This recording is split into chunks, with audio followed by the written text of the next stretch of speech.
Hello science enthusiasts out there, welcome to the Color of Science.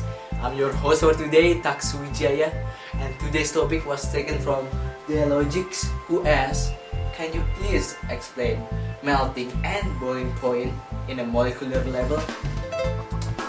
Well, the Logics, thank you so much for the question. Now lucky for you, we have the world-renowned particle physicist from Harvard, also known as Professor John Ardens. Hello, Professor. Hello, thank nice you so to meet much you. for your time. Yeah. So, Professor, what is melting point? Okay. So melting point is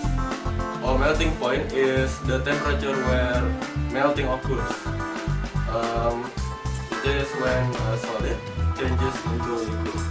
So when the solid changes into liquid, as the temperature rises, it will gain enough kinetic energy, and when it has reached the boiling point, the kinetic energy will change into potential energy, and the particles will start to move around.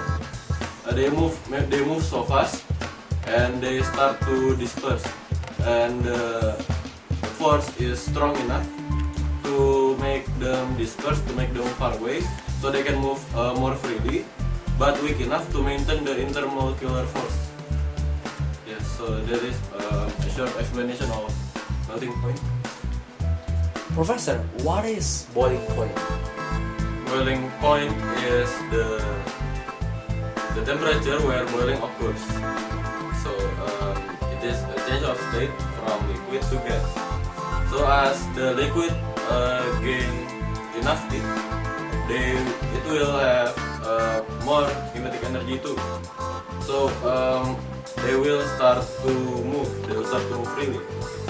Yeah, and as they reach the boiling point, the kinetic energy will change into potential energy, and the force is required to separate them away, to disperse them.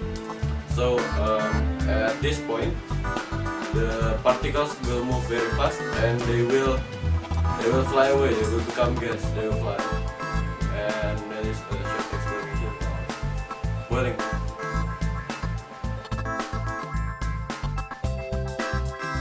Professor, thank you so much for your answer. Now we get another question from Wildback Boys, who just asked, what is the difference between evaporation and boiling point?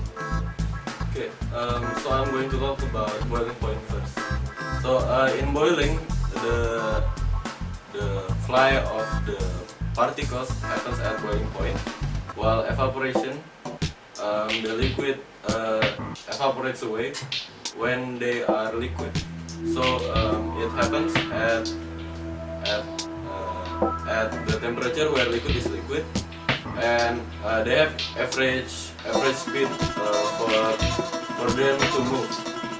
And at the very top of the level, the water, usually they tend to have more movement, and they have above average kinetic energy. They have more energy, and when they have more energy, they will start to evaporate and fly away.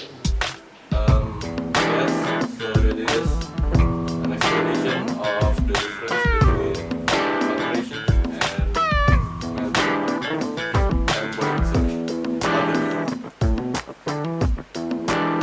Well, ladies and gentlemen, that is all the time we can afford today. Thank you so much, Professor John Ardens. You've been a very great help. And this is Professor Johns. We just answered the question from the Logic and Wildback Boys. And if I have to say, he seems to resemble you. Yes, this must have been a coincidence. So my colleague have done the research, and he suggested that every one person is identical to another 3% on Earth. So yeah, science. It's science, everyone. This is science. And well, this is all, folks. This is Professor John Ardens. We just answer all those questions. And I'm Taksu Wijaya from the Color of Science. Thank you so much for watching us, and see you in the next episode. Bye.